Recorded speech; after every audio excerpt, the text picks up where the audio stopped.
Sebelumnya saya mohon maaf atas apa yang kurang berkenan di hati para rawuh.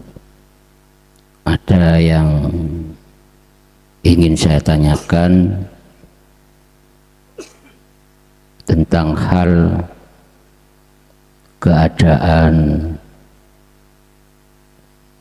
iblis atau setan, di mana di satu sisi Allah itu menugas kepada iblis itu sendiri, sampai ada perkataan dari Allah, setan itu mendapat gelar atau mendapatkan level legal, artinya mendapat tugas penuh dari Allah.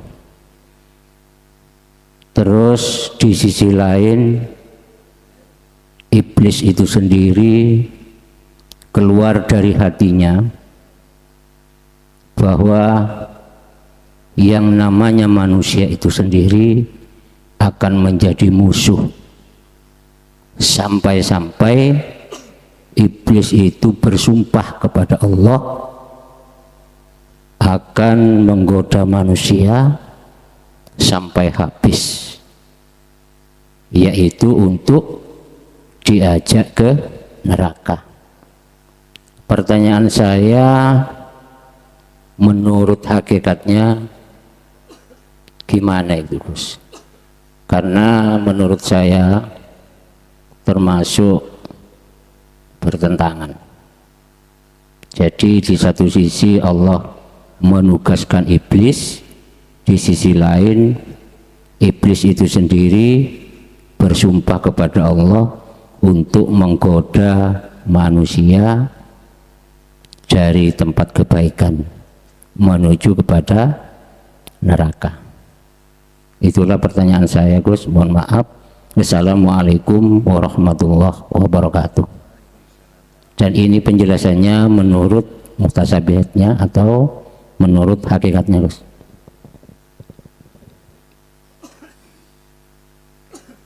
Ya ayyuhalladzina amanu dkhulu fis-silmi kafah. Mengapa Allah memerintahkan orang yang beriman itu masuk di dalam agama Islam dengan sempurna? Jasad sekalian ruhnya itu sempurna. Ini kafah, supaya kita bisa menghindar dari terusnya ayatnya,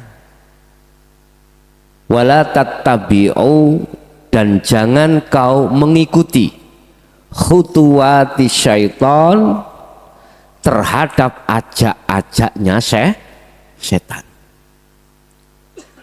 Sebab innahu sak temene setan lakum kedue sira kabeh iku aduun mungsuh mubinun kang nyata. Sebab setan itu, tapi ruh saya belum, karena belum kafah. Ruh saya dikatakan belum mukmin, belum muslim dan mukmin, manakala ruh saya itu belum menerima ajaran Allah yang dalam Nabi Adam disebut kalimat, yang dalam Nabi Muhammad aidinu tauhid.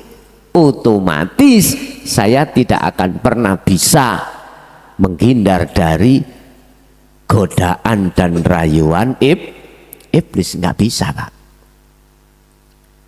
Iblis itu masuk dalam diri kita, Pak. Tidak hanya kita secara fisik maksiat, enggak. Secara fisik kita sholat, iblis masuk, Pak. Bisu melalaikan hati pada Allah, dilalaikan dengan hal-hal selain Allah. Buktinya memang terjadi. Nggak bisa, Pak. Menghindar dari iblis nggak bisa. Karena Islam saya, ruh ini belum ada.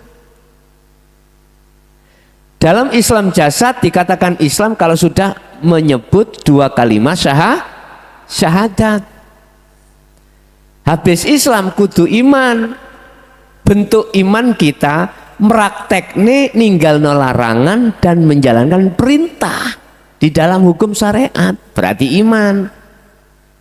Ayatnya tadi kan mengatakan ya ayyuhalladzina amanu, yang dipanggil itu adalah orang yang sudah beriman jasadnya, ruhnya belum. Akalnya sudah beriman, ruhnya belum. Loh, itu loh kok ya bahasa Qur'annya udhulu fisilmi silmi Islam. Wahai orang yang beriman, masuklah di dalam agama Islam. Loh, Islamnya sudah kok dikongkon Islam mana piye to? Kan mohal Pak, turun lagi. Kan gini Pak, protapnya, prosesnya kan gini. Habis Islam, iman, kemudian ihsan. Yang dipanggil amanu. Tak medun mana lah. Udhulu, masuklah kamu sekalian fisilmi di dalam agama Islam kafah. Lagi dengan sempurna. Oh berarti Islamku durung sempurna. Akhirnya merantak Pak. Merantak itu bagiannya. Merantak itu. Mikir terus nang jero hati. Merantak. Melebar. Oh berarti ruhku. Kan manusia jasad ya ruh lho. Oh berarti ruhku. Hatiku bukti nih aku masih ke selain Allah. Wis. Itu diislamkan. Akhirnya Islamnya tetap sama dengan jasad tadi. Hakikatnya syahadat. Kalau syariatnya syahadat kan saya bersaksi sesungguhnya tidak ada Tuhan selain Allah dan Muhammad adalah utusan, cukup di situ. Hakikat dibuka syahadat itu. Orang yang bersaksi itu harus tahu siapa yang disaksikan baru benar.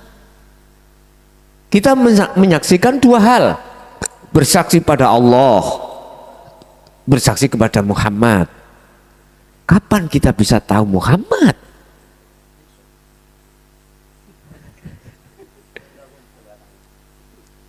Sekarang kita bersaksi, disuruh bersaksi. Wong zaman kita sudah bukan zaman Rasulullah. Akal nggak mampu Pak. Kalau sudah masuk ke ranah hakikat, akal harus diletakkan. Tafakkaru fi khalqillah wala tafakkaru fi dzatsillah. Hati Pak yang harus berjalan. Ruh ini baru maksudnya Allah itu gimana, maksudnya Muhammad itu gimana. Wis. Pandangan kacamata syariat sampai kapanpun innahu lakum aduwwum mubin. Iblis itu musuh sudah. Jawabannya sampai kapanpun kita tidak akan pernah menang. Memang Pak, tugasnya legal. Tugasnya legal. Ar-rajim legal. A'udzubillahi minasyaitonir rajim. Benar, menjerumuskan ke neraka. Ini kalau kacamata syariat mengatakan musuh. Siapa yang mengikuti itu maka akan masuk pada ar-rajim. Udah. Bagaimana pandangan hakikat? Ya, iki siap ya? Saya sampaikan, tetap saya sampaikan karena ada pertanyaan. Secara hakikat, percaya enggak kalau iblis, malaikat, manusia, hewan, tumbuh-tumbuhan makhluk ciptaan Allah? Jelas percaya. Percaya. Ini kita walaupun miturut Islam syariat wajib percaya, nggak gitu dah, wajib. Saya tingkatkan satu level. Hati kita ada iman nggak? Iblis tidak akan pernah bisa goda Adam. Iblis nafsu tidak pernah bisa menggoda anak putu Adam manakala tidak dapat izin dari Allah. Ini sing agak susah.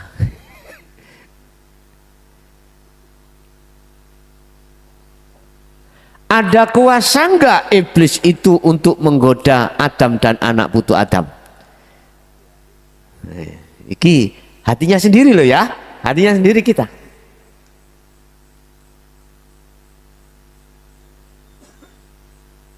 Kalau di dalam hati kita ada satu iman hanya pada Allah, itu karena kita sudah memegang al-dzikru bisiril asror. Kalau belum, mohon maaf, belum bisa. Gini Pak, kalau kalau iblis itu makhluk, kalau manusia juga makhluk, kalau malaikat juga makhluk, tugasnya itu adalah beda-beda. Tugasnya iblis hanya menggoda untuk mengajak manusia menuju jalan kesesatan, akhirnya di neraka. Malaikat tugasnya mengajak manusia untuk berjalan di atas jalan Allah untuk menuju surga. Lagi itu nggih. Makhluk manusia. Di situ bagaimana tugasnya? Wa ma khalaqtul jinna wal insa illa liya'budun. Hanya menyembah. Mengapa hanya menyembah? Di situ tidak muncul, mohon maaf nih, kerja, enggak muncul makan, enggak, minum juga tidak, bersuami juga tidak, beristri juga. Dalam ayat itu loh ya, dalam ayat itu. Firman Allah, wahyunya Allah kan ada yang lain toh Pak. Kalau dalam ayat itu illa liya'budun, mukhatabnya siapa itu? Jasad apa ruh? Nah gitu toh. Waqala aidan wa ma umiru, dan ora diperintah dan tidak diperintah kamu sekalian illa liya'budullaha, kecuali menyembah pada Allah mukhlishina lahuddin, dalam keadaan hatimu itu ikhlas dalam agama itu. Mana agama yang mukhlis? Hunafa, agama yang condong ke Allah, tauhid. Akhirnya bisa wayuqimus shalah wa yutuz zakah. Wis kembali kepada ayat nyembah tadi, mukhatabnya siapa? Yang diperintah hanya menyembah itu ruh apa jasad? Kebanyakan kita memahami ada di jasad. Kebanyakan kita. Gimana? Kebanyakan kita.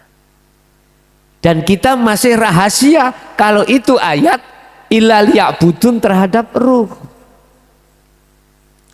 Kalau boleh saya perjelas nggih. Makanan jasad, tugasnya jasad tidak sama dengan tugasnya ruh. Tugasnya jasad itu boleh makan, ya makanan ini, minum kopi ini. Di situ ditata di dalam hukum syariat ada istilah larangan dan perintah. Ruh akan hanya menyembah Allah sekalipun jasad iki mang menjalani torikoh apapun di situ. Jasad sholat secara syariat, jasad makan minum, beol, pipis, atau beristri bersuami silahkan. Sing penting bagaimana ruh dikatakan syuhud ketika saat beraktivitas jasad. Itu hanya itu. Inilah jawaban surat Al-Insan ayat 25-26. Artinya hanya dengan zikir itulah, zikir itu ingat itu sadar bahwasanya yang berperan semuanya hanyalah Allah. Sehingga untuk bisa masuk fokus di situ ada muncul jenenge ajaran wahdatul wujud. Ada la maujudan ilallah. Ekstrim Pak niku Pak, ekstrim. Aku, Gus, bagaimana pendapatan ajaran wahdatul wujud? Ya sah-sah saja. Saya enggak menyalahkan terhadap apapun itu, enggak. Bagaimana Gus Torikoh kana, Torikoh itu udah semuanya benar. Gitu aja. Enggak ada sempat saya untuk menyalahkan, enggak ada sempat. Enggak boleh juga gitu. Jadi kalau sudah, mohon maaf, ruh itu sudah tahu tugasnya masing-masing, maka ruh itu tidak akan pernah mengatakan bahwasanya innahu lakum aduwwum mubin. Enggak Pak. Justru memposisikan ruh terhadap nafsu atau iblis itu bukan musuh, maka nggak akan mungkin nyerang kita bukan musuh. Mohon maaf, sekarang Rusia dengan Ukraina.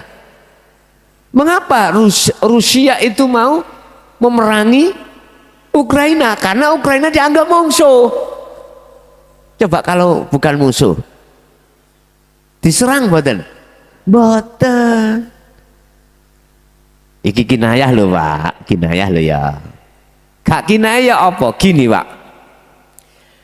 Kalau ruh ini sudah sampai likok datang Allah, di situ akan muncul satu hukum di mana tidak ada yang wujud, tidak ada yang hidup dan lain sebagainya kecuali Allah. Kecuali Allah. Jadi sudah netral.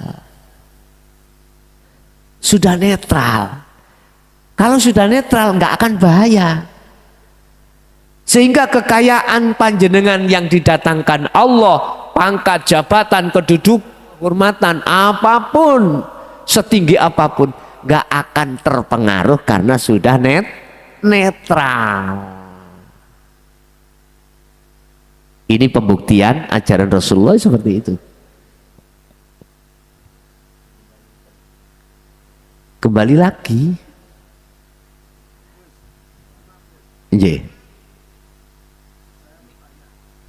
Assalamualaikum warahmatullahi wabarakatuh. Waalaikumsalam warahmatullahi wabarakatuh. Mohon maaf Gus, saya mau tanya.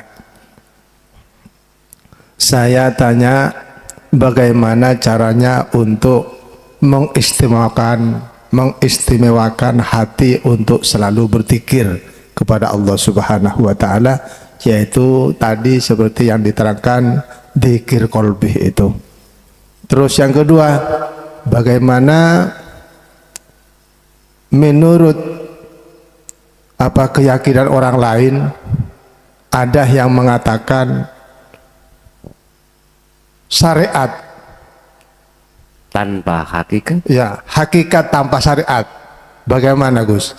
Menjalankan hakikat tapi sudah keluar dari syariat, bagaimana hukumnya begitu Gus? Gitu nggih. Oke, terima kasih. Assalamualaikum warahmatullahi wabarakatuh. Waalaikumsalam warahmatullahi wabarakatuh. Pertama tentang zikir Pak ya. Bagaimana caranya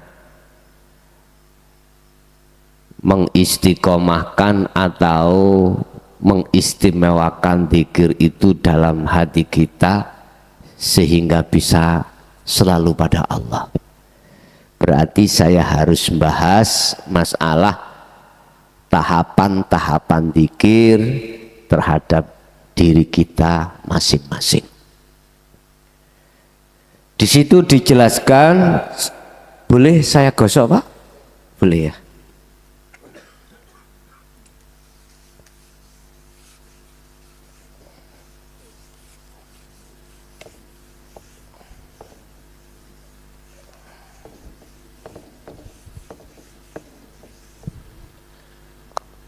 Yang sudah kita pahami adalah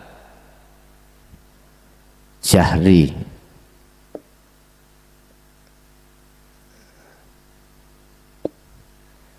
Zikir yang diucapkan di lisan dengan ucapan la ilaha illallah. Afdalu dzikri fa'lam annahu la ilaha illallah. Diucapkan di lisan. Yang kedua disebut sebagai zikir sirri. Zikir yang tidak diucapkan di lisan, di mic ini atau dikeraskan tidak. Tapi zikir yang diucapkan dalam kolbin. Ini sering kita sebut sebagai zikir hati. Dalam hati Allahu Allah. Terus gitu. Lah, kedua zikir ini Pak, endingnya ada di makom mukasyafa.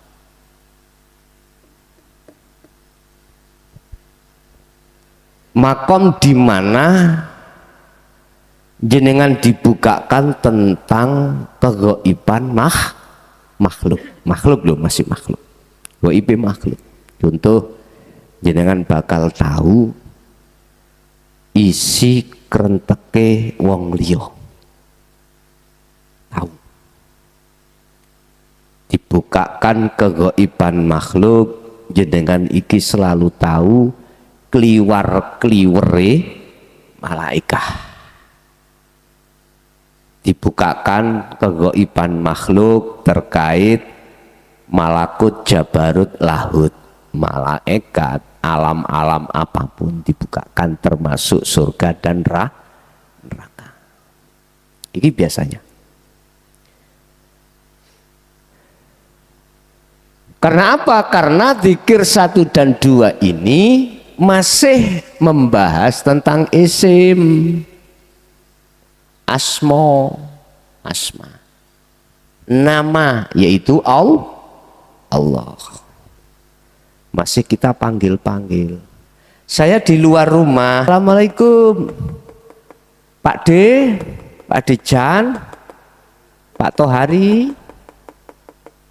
Selama beliau belum keluar menemui saya atau pintu belum dibuka, sampai kapanpun saya masih panggil. Assalamualaikum Pak D Tohari. Beliau masih di dalam, tapi nggak jawab. Udah saya tunggu sampai berapa hari, berapa bulan, berapa tahun. Selama pintu belum dibuka, selama itu saya belum ketemu Pak Tohari. Oke. Akhirnya disinilah ini yang tidak pernah disampaikan. Sebab jahri dengan sirri iki diajarkan di syariat dan di thariqah pada umumnya. Lah sing anta dan wa ana ini Bapak, ini yang di anta ini adalah di dalam zikir sirrul asrar. Zikir di mana sudah baik hati maupun jasad dohir ini tidak mengucap. Disinilah Pak diterangkan di dalam hikam itu 3 pintu. Pertama adalah syu'arul basyiro. Pertama, pembagian sirul asror ini ada 3. Yang kedua adalah ainul basyiro. Ketiga adalah hakul basyiro. Bi gambaran ngeten. Kita akan mendapatkan zikir ini dalam hati yang disebut ruh. Engko ada yang mengatakan zikir nafas, ngeten. Boten zikir kolbun maneh. Nafas artinya zikir yang di dalam napas itu. Kita akan mendapatkan syu'arul basyiroh ini ketika kita sudah menerima ajaran Rasulullah yang di jalur dinul haq niki. Kalau tidak, nggak bisa. Umpama saya berpuluh tahun suluk di dunia thariqah Pak. Ya, umpama ya. Tadi saya katakan, saya 10 tahun suluk ilu Pak. Saya robitoh di thariqah iki misalnya, nggak usah tak sebut mereknya Pak nggih. 10 tahun, bahkan 20 tahun. Ini fakta di dalam diri saya. Apabila saya hanya memegang jahar dan sirri, saya itu muter-muter di dunia makom mukasyafah. Padahal di atas mukasyafah ada makom namanya musyahadah. Makom yang akan ditemukan oleh si salik ketika beliau itu sudah memegang sirul asror. Iki musyahadah. Apa makom musyahadah? Makom terbukanya ruh terhadap ghaibnya Allah atau samare Allah akan menjadinya nyata karena sudah makrifat. Yes. Apa syu'arul basyiroh itu? Adalah rasa dalam hati yang disebut iman. Itu akan datang sebab ada 2 alasan atau ada 2 faktor. Faktor pertama, guru kita, guru akhirat kita yang diutus Allah untuk mendidik kita. Kedua, ajaran yang dididikkan. Sebagai apa? Sebagai basar, sebagai kabar baik terhadap kita. Barang siapa yang membawa ini, dia akan sampai pada Allah. Dikabari, nger urip iku Allah. Ya. Kalau dulu Pak, gini Pak. Kalau kau ingin tahu hidup itu wujudnya Allah, kau harus tahu susuane angin. Susuan itu, tahu susuan? Kalau manuk punya sarang, ini lo angin, lebun ya. Lebun nama manuk itu susuane manuk. Kalau susuane angin, lebun angin. Kopiah itu ada kaca mata. Saya sebagai utusan ngasih tahu terhadap jenengan, Bapak Ibu, di dalam kopiah ini ada kacamata. Disitulah awal muncul iman itu Pak. Percaya. Muncul iman percaya karena 2 faktor. Ada Rasul yang diperintahkan untuk menyampaikan 2 materi yang disampaikan. Ketika itu sudah mancap di dalam hati jenengan, itu namanya syu'arul basyiroh. sampean harus ada rasa, sadar diri, hati merasakan bahwasanya semua apa yang terjadi, termasuk keluar masuknya napas itu, di situ ada hidup, ada Allah yang bersemayam, yang berkuasa, sehingga napas itu bisa keluar dan masuk.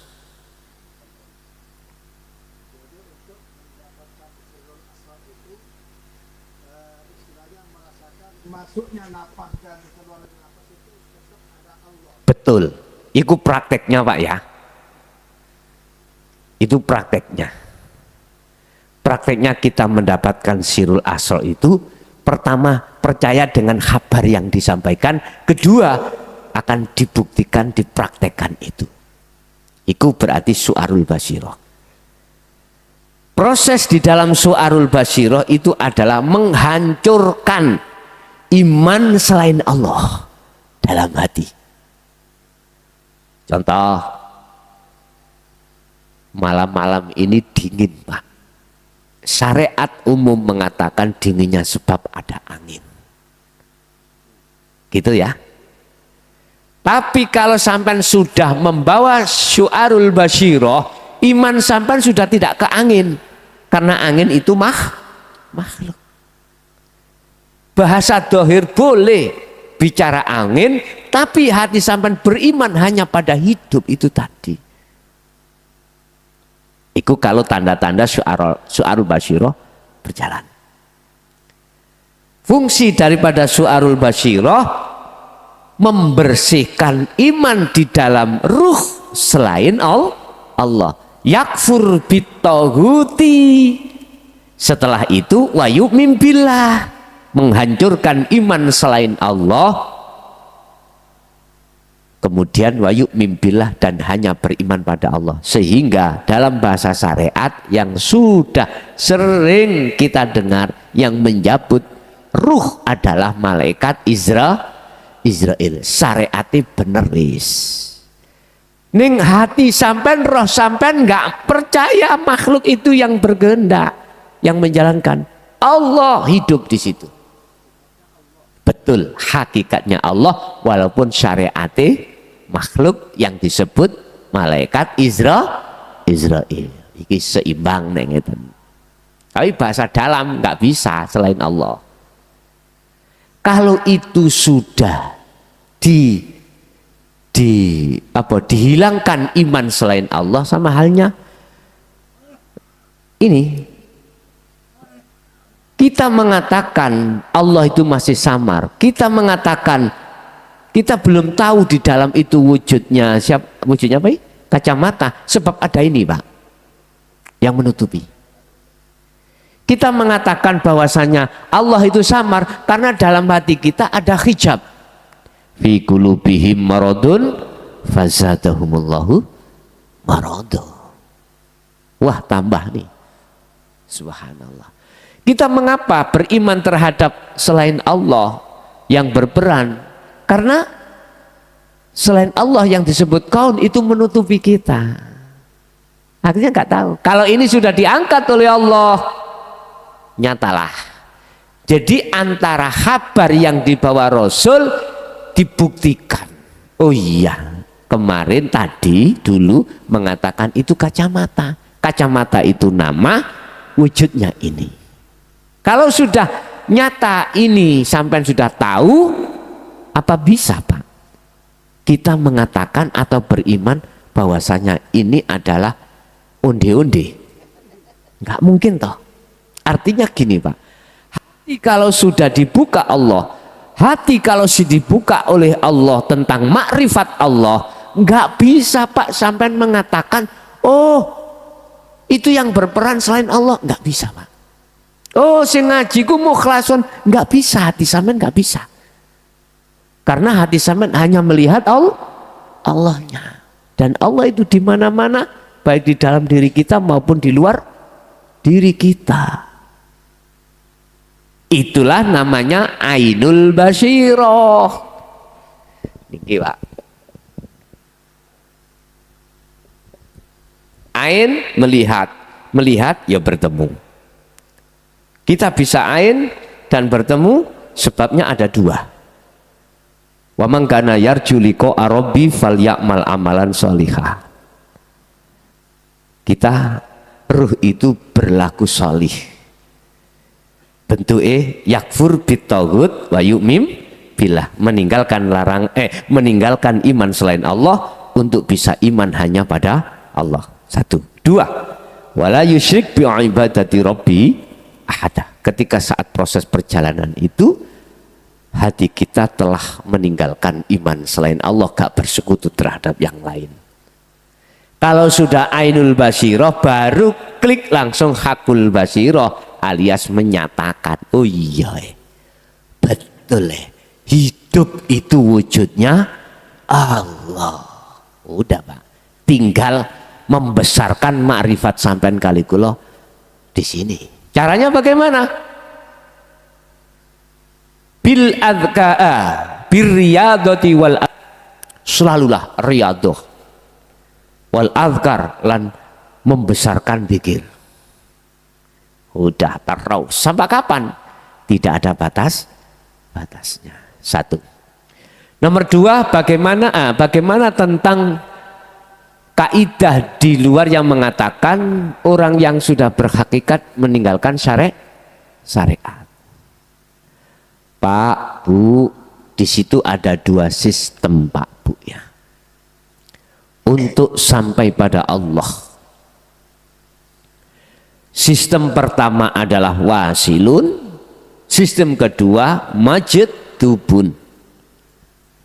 Saya tidak menyalahkan sistem majdubun walaupun posisi saya diperjalankan Allah di wasilun. Saya pun tidak akan menyalahkan terhadap yang memakai sistem wasilun ketika saat saya diperjalankan Allah di sistem majdubun. Apa sistem wasilun dan majdubun itu? Wasilun adalah sistem di mana menseimbangkan antara hukum syariat dan hakikat menuju makrifat. Berarti syariatnya si kegawa Pak. Sistem majdubun adalah sistem di mana, mohon maaf, gak ngereken hukum syariat. Iya. Lah ini kalau dilihat kacamata syariat ya salah. Tapi kalau dilihat kacamata Allah hakikat, saya tidak boleh menyalahkan. Wis bahasa saya tidak boleh. Saya loh ya, tidak boleh menyalahkan. Karena apa? Karena saya melihat semuanya itu Allah yang memperjalankan itu. Tapi saya tidak menyalahkan orang lain mengatakan monggo Allah ya salah itu. Lah monggo. Tapi terus terang saya tidak berani menyalahkan.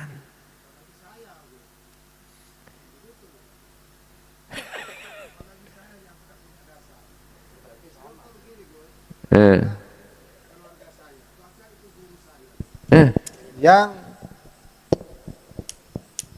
mohon maaf Gus, Okay. ini ada keluarga saya. Iya. Termasuk juga guru saya. Ini yang meninggalkan syariat, yang dijalankan hakikat. Tapi kenyataannya itu sangat-sangat bagus, ada barokah. Bahkan sekarang sudah meninggal, masih santrinya itu aktif dan istiqomah. Sekarang ini. Kebetulan itu makomnya itu ada berkumpul dengan rumah saya. Sekarang surah ini mulai tanggal 1 sampai sekarang tetap santrinya yang di mana-mana itu datang menjalankan hakikat, tapi syariatnya itu tidak dipakai. Begitu Gus. Assalamualaikum warahmatullahi wabarakatuh. Tadi saya katakan saya pribadi tidak boleh menyalahkan. Tapi kalau saya melihat, kalau dilihat dari kacamata syariat, ya tetap salah. Karena apa? Alasannya karena syariat tidak dilakukan. Ingat, innallaha la yanduru ila suwarikum wa amwalikum. Itu dasar saya. Sesungguhnya Allah tidak melihat status fisik dirimu. Walakinallaha yanduru fi qulubikum. Ya.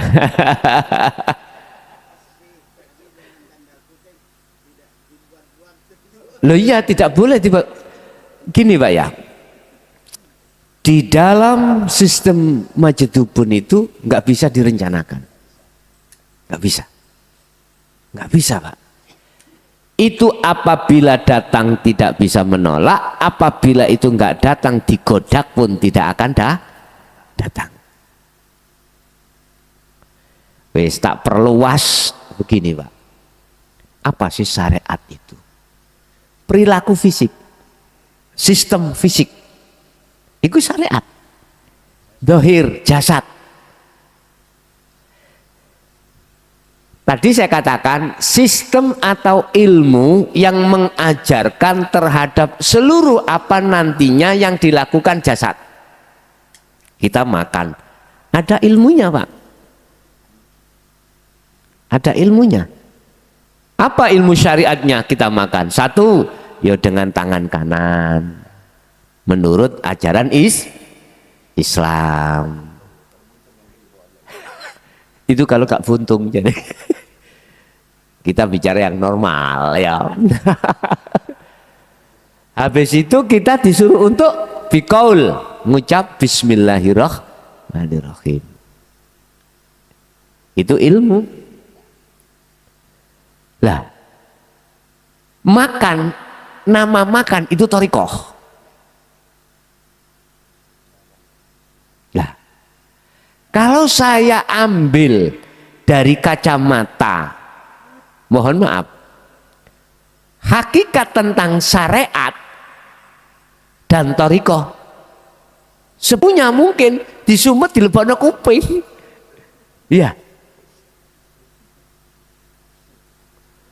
Kadang-kadang saya juga mikir, yang dimaksud orang yang meninggalkan syariat itu yang bagaimana? Ternyata pada umumnya sudah terjawab, meninggalkan syariatnya orang syariat, titik.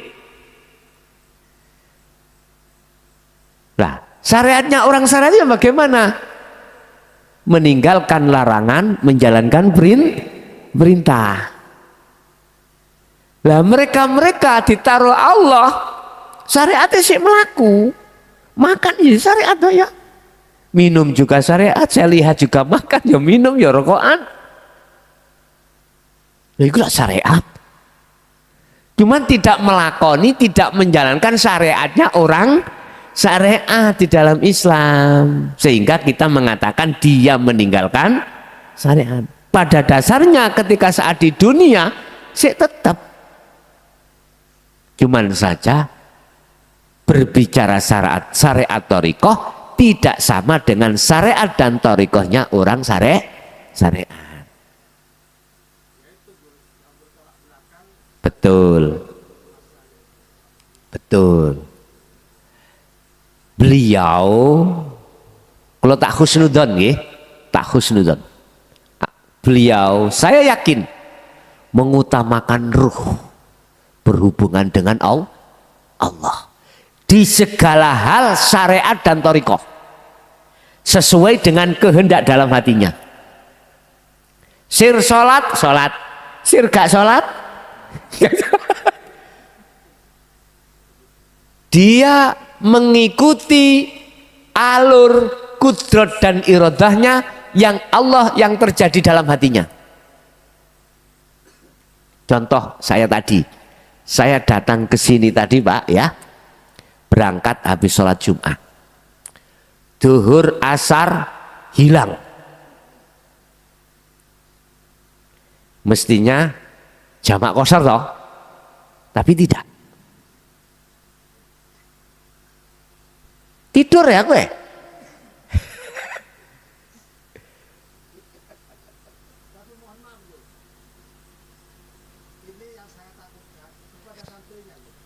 Makanya kita dasari ilmu dan sistem.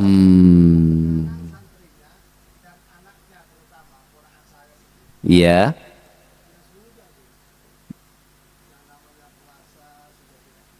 Mic-nya dibawa Pak Adi biar masuk. Gak usah dijaluk, mic gak usah dijaluk. Dibawa aja mic-nya itu biar nanti masuk. Itu Pak. Nganggo mic biar masuk dalam. Enggak, maksud saya itu kan masuk di live streaming saya Pak. Kalau Gus menerangkan seperti itu masuk. Karena Gus sudah cukup ilmunya. Sampai bisa meninggalkan, termasuk meninggalkan syariat. Yang saya takutkan ini untuk santrinya. Kalau sudah santrinya kan begini Gus, yang ditakutkan itu biasanya umumnya kalau guru kencing berdiri, biasanya santrinya itu kencing lari. Gitu ya. Iya, takut tambah parah begitu Gus.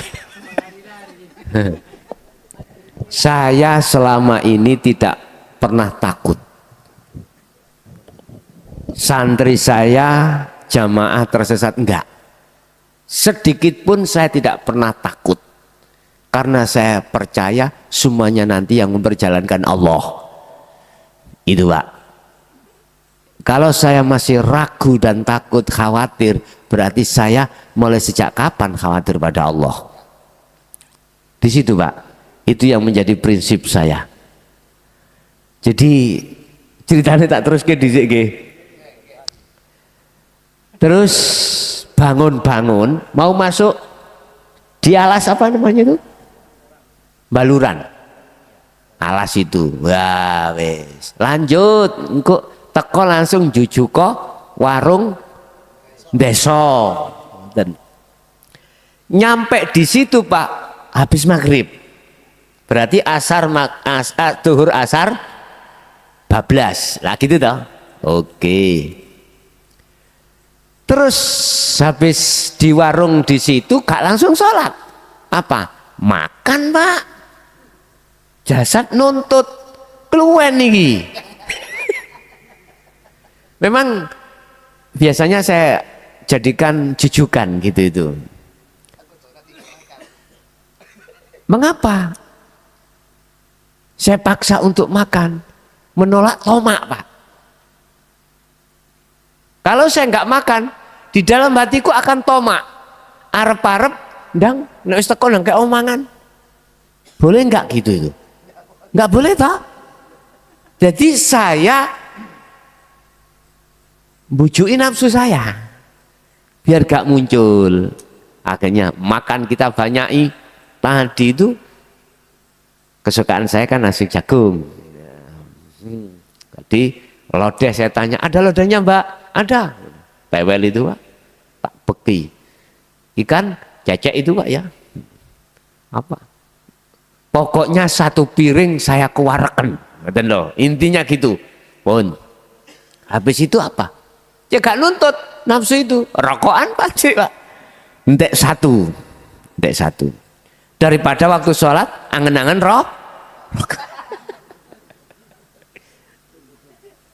udah habis dapat satu menuntut mau beol di beol no dhisik. Nah, daripada waktu sholat ingat beol.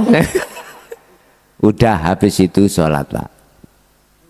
Di situ maka di samping saya jamak qadim ya. Dan mengkosor sa'i-sa'i. Di samping itu jamak kosor duhur dengan asar. Bahasa syariat kanggo nyauri. Ngono lho ya. Kodok jari wong syariat. Jari syariat iku nyaur utang, mergayaku utang. Sing jelas saya tidak melihat apapun yang terjadi di situ.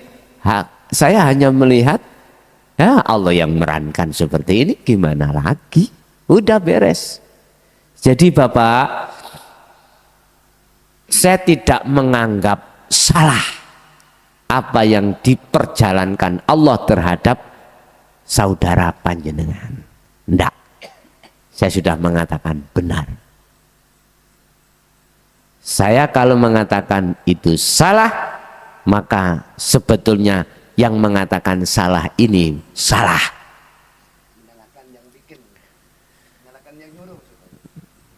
Saya ulangi, saya tidak menyalahkan perjalanan derek panjenengan. Sebab jikalau saya menyalahkan perjalanan derek panjenengan, maka siapapun yang menyalahkan, justru yang menyalahkan itu salah. Jelas nggih? Tetapi kalau ditarik kacamata umumnya syariat, beda lagi. Ngerti lho nggih? Tergantung kita pakai kacamata min atau plus, terserah.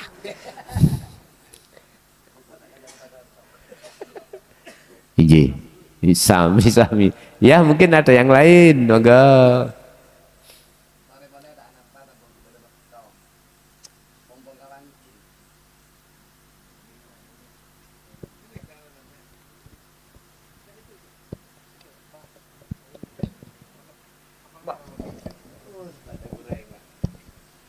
Bismillahirrahmanirrahim. Assalamualaikum warahmatullahi wabarakatuh. Pertama, saya mengenalkan nama saya Kiai. Saya Mukjizat, namanya Mukjizat, yang berdomisili di Paliran. Selanjutnya, Kiai, saya ada pertanyaan yang harus dijelaskan secara terperinci. Masalah tentang syariat dan hakikat. Tadi Ustadz Samaon menanyakan masalah kalau sudah masuk di hakikat terus meninggal syariat, sudah terjawab. Dan bagaimana tauladan kita Rasulullah SAW yang sering disampaikan oleh para kiai ulama itu tidak pernah meninggalkan syariat termasuk sholatnya. Terus kita sebagai umatnya ada yang meninggalkan salat. Kalau ditanya, salat itu ada di dalam diri kita, semuanya ada dalam diri kita. Yang pertama itu mohon dijelaskan nanti. Yang kedua, ada hadis qudsi yang mengatakan man arafa nafsahu fakat arafa rabbah. Wa man arafa rabba bagat jahilan nafsah. Juga mohon kami terangkan secara jelas bagaimana secara pelaksanaannya untuk mengamalkan itu. Terima kasih. Assalamualaikum warahmatullahi wabarakatuh. Waalaikumsalam warahmatullahi wabarakatuh. Tarkib daripada definisi sholat itu bagaimana? Kalau sholat itu ada pada diri kita. Kita kalau mengacu dari sisi kacamata syariat, itu sholat yang dilakukan jasad. Diawali dengan takbir, awalnya takbir, awalahu bitakbirin wa akhiruhu bisalamin.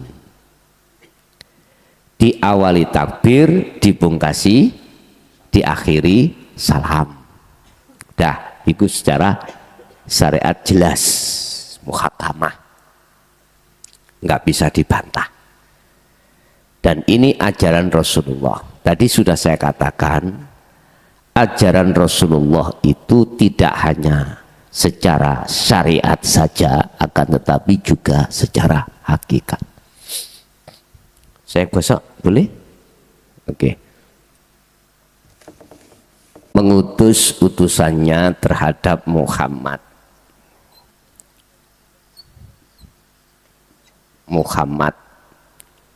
Di sini ada dua sumber, ya.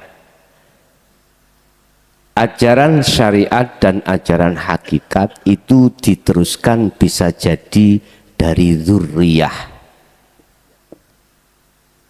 berarti nasab. Kita menyebut habaib, ya. Di sini ada jalur yang kedua, Kita menyebut sekarang tabi'inat tabi'in. Al ulama warasatul anbiya. Oke. Tinggal pertanyaannya. Apakah di jalur dzurriyah yang kita kenal habaib dan di jalur tabi'inat tabi'in kita sebut sayyid, apakah juga menyampaikan kesempurnaan di dalam ajaran Rasulullah? Sampeyan dhewe sing jawab. Ya. Ada yang asyariatu faqat. Secara otomatis beliau-beliau fanatik dengan itu.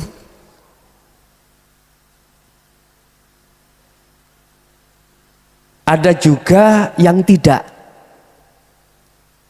Tidak hanya dia menyampaikan syariahnya saja, tetapi juga hakikatnya. Ketika saya di jalur asyariata faqat, roto saya akan membatalkan hakikat. Karena dasar hujah belum aku temukan kalau Rasulullah itu juga mengajarkan hukum hakikat. Otomatis nih Pak, saya membatalkan, alias tidak saya terima. Otomatis saya akan berbicara di dalam, hanya di dalam ruang lingkup secara syar'i, itu aja. Dan tidak ada pengetahuan rohaniah pada Allah. Itu saya Pak ya, contoh saya. Padahal mungkin bisa dibuka di dalam surat Al-Imran ayat 31. Allah bersabda, "Kul katakan Muhammad, in kuntum tuhibbunallaha, apabila cintamu ingin diterima Allah sebagai kekasihnya." Kekasih Pak ya, kekasih Allah. Fattabi'uni, kata Rasulullah, ikuti saya. Nah, kita umatnya mengikuti Kanjeng Nabi dari sisi mana? Apakah syariatnya saja? Apa sekalian hakikat biar makrifat pada Allah? Padahal yang disebut kekasih Allah adalah aulia. Inna aulia ilah, cirine la khaufun alaihim walahum yahzanun. Mengapa dia enggak khawatir? Tadi nanti khawatir santri ini melencong. Makanya saya enggak khawatir. Tidak ada rasa takut besok saya diletakkan di neraka apa di surga, oke. Enggak takut besok aku makan apa, anak putuku besok makan apa, enggak terpikirkan. Urusan Gusti Allah. Yun sewu, menurut pandangan ya, dalam diri saya terkait fattabi'uni, ikuti saya, kata Rasul. Saya setuju tidak hanya syariatnya saja, tetapi hatta hakikati ila ma'rifatillah. Di situ. Urusan orang berpandangan, oh syariat itu iku, monggo. Ada yang berpandangan, oh hakikatnya saja karena dunia marah, yang kekal akhirat, monggo. Tidak pernah saya salahkan. Saya setuju alias oh ye. Monggo. Walana a'maluna walakum a'malukum lakum dinukum waliyatin. Ben gak kegeran. Ya. Kita ikut di jalur mana? Monggo, guru akhirat kita itu milih Duriyah, apa milih Sayyid, tapi monggo. Monggo, sak kersek. Ciri baik Duriyah maupun tabi'inat tabi'in bijaksana, Pak. Kalau beliau itu duduk tidak hanya di syariat, tetapi ya juga membawa hakikat menuju makrifat. Apa? Nggak mudah menyalahkan pendapat orang lain. Karena hatinya sibuk melihat semuanya dari Allah. Dari Allah. Di situ, Pak. Saya dengan teman-teman NU Muhammadiyah lainnya tak rangkul, Pak. Bahkan lain agama ya juga saya rangkul. Makanya yang bertamu di rumah saya tidak hanya orang Islam saja. Saya juga punya murid orang Nasrani. Ada, Pak. Iya. Cuman tidak berbicara syariat. Di situ bicara tentang ketauhidan. Nek syariatnya dewe-dewe kuwi nek Jumat nggih nama, kalau saya ke masjid dia ke gereja. Haleluya. Kula siji maneh Allah Akbar kono puji Tuhan. Kula alhamdulillah. Padha. Nggih. Wa ilahukum ilah huwa. Makane bahasane Rob temriku. Wis terserah. Nah, kembali kepada pertanyaan tentang sholat. Kacamata syariat tempatnya di fisik kita diri. Cuman kalau kita melihat kacamata hakikat, as-sholatu yang dimaksud sholat hakikatnya adalah bertemunya, liqo'nya ruh pada Allah. Urusan jasad beraktivitas apapun itu tidak ditentukan.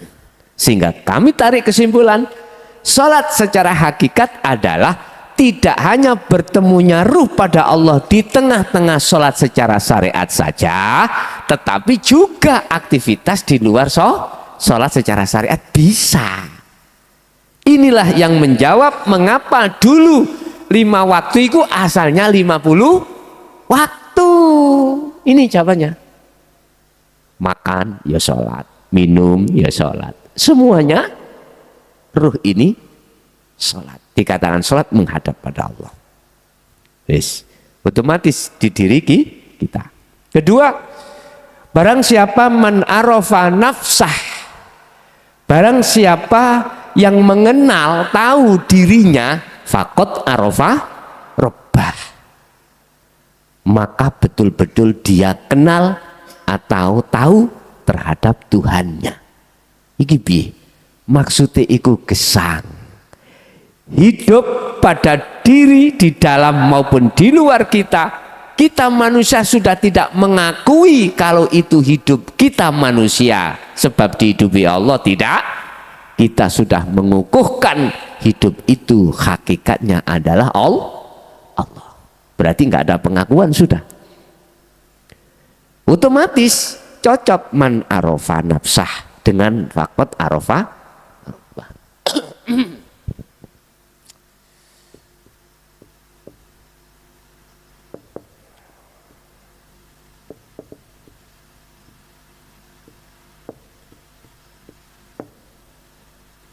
Qad arafa nafsahu faqad arafa rabbahu.